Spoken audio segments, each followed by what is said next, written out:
specific time because that moment is that one moment where nothing is ever happening is still time. Like it's How? only time. There's nothing happening. It's a constant. It's only time if you have something from the future and the past to look at it. You know? No change equals If constant. you have something from the future or the past to like view it from. But even if you don't have a past or a future, you still have that time because because time is not moving forward or backwards. So it's just that. It's just that for a long period of time. Is what you want to say. I don't buy it. I don't know. It's a much higher thing to talk about. I don't know. I have to really think about it. All right. The derivative of this, though, is much more straightforward than that conversation we just had. And that is a product rule. So you're going to have the first times the derivative of the second. So at least in notation, that will be this, plus the second times the derivative of the first. So this one has three derivatives sitting around inside of it.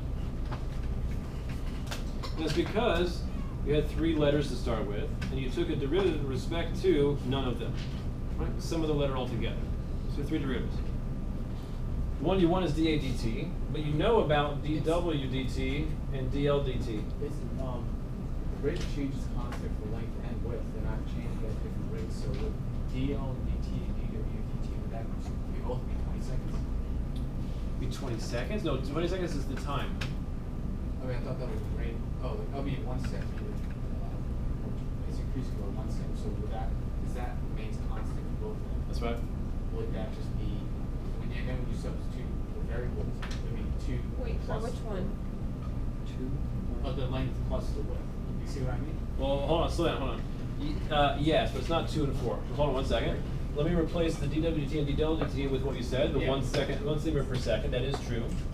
So there's a little catch to this one that the other one didn't have. Where is the one going to? Right here. To the width? It's going to these two derivatives. They told us that all sides are increasing at a constant rate of 1 centimeter per second. Oh. So dw dt is a rate that's 1 centimeter per second, and dl dt the same thing, it's 1 centimeter per second. That is the velocity of the width and the length, if you want to call it that. All right, so now we have this expression. It's much better than it was a second ago. We still need to fill in L and W at 20 seconds. That's what we have to figure out. You got to figure out L and W at 20 seconds. It's not L and W when you started, right? Yeah. Okay. They're functions of t, but we don't have an explicit representation for how they are functions of t. So we need dA dt at t equals 20, and our expression is, well, that's what we have. I'll just leave it at that for a second. Okay? So dA dt is L plus W, and we need to know what that is at 20. So what we need to really find is L at 20 and W at 20. So you should be able to figure out just by reasoning alone what those values are. Right? You start out at a length, I guess we're going to call 4 the length, since it's the longer of the two. Usually length is longer than width, right? It's almost like its definition. Would it be like 20 and 40? Hold on, you're close. So you started out at 4 centimeters for the length, right? And it's been going for 20 seconds at 1 centimeter per second. So how much longer did it get? It got 20 longer than it started. So how long is it now? 24. That's right. The other one started at 2 centimeters, and it's been extending itself at 1 centimeter per second for 20 seconds. So it also got 20 centimeters longer. So now it's 22. The width is now 22. So our answer, you see you did not plug t equals 20 into anything specifically, right? But these are certainly the two correct values for when time is 20. So now you get your 46 or whatever. So now what are the units on 46? Looking back at your derivative notation. That's right. Centimeters squared per second. Very good. All right, good job. Is that? No, we need to do a couple more.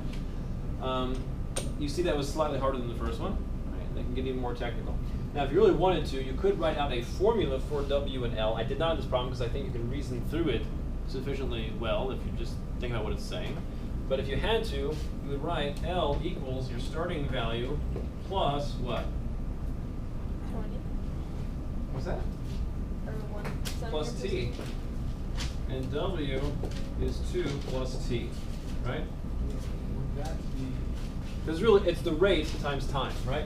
The distance here is the 1 centimeter per second times the time. And the 1 centimeter per second times the time. These are both rate times time. And what does rate times time equal? Distance. The most basic physics formula on the face of the planet, right? As long as the rate is constant. R times t is d. And the rate was constant in this case. So that would be your formula then for length and width, which I did not use explicitly in the problem. You just reasoned through it and saw what the length and width should be at 20 seconds. So L is representation of the length At any time. at any time. Yeah. You can plug it anytime you want, and I can tell you what the length is. So why not just plug in 20 seconds? That's what we did. Oh, yeah. We just did it. We could have just skipped it. We did skip it. We didn't. Yeah. We did not use these directly. You don't need to. Okay? This problem becomes fairly transparent if you really read it and you think about what you're really looking for L and W at that time. It's not much of a leap to get those values. So I did not write out explicit functions for W and L in this case. Right.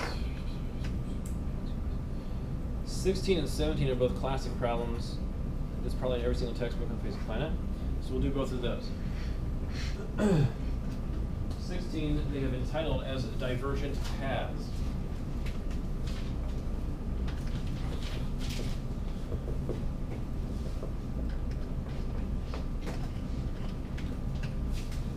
Two boats leave a port at the same time. And we'll draw a beautiful port. There it is. Port. Ah, what a seascape. Beautiful. And let's see here. One traveling west.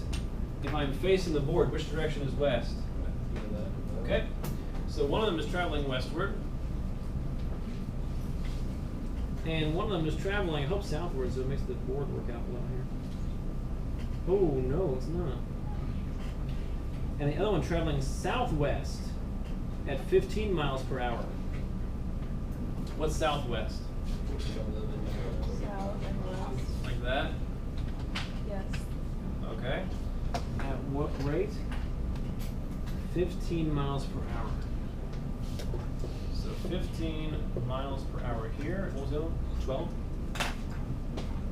20. 20. Okay. 20 miles per hour there.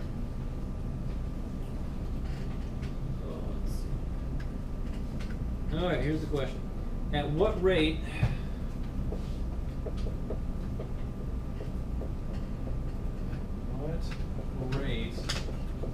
is the distance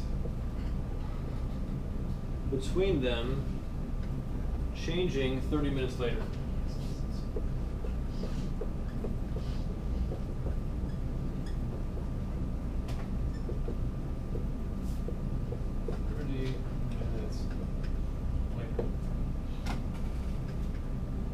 Yeah. All right. First of all, what's this angle? What's the angle between them? 45.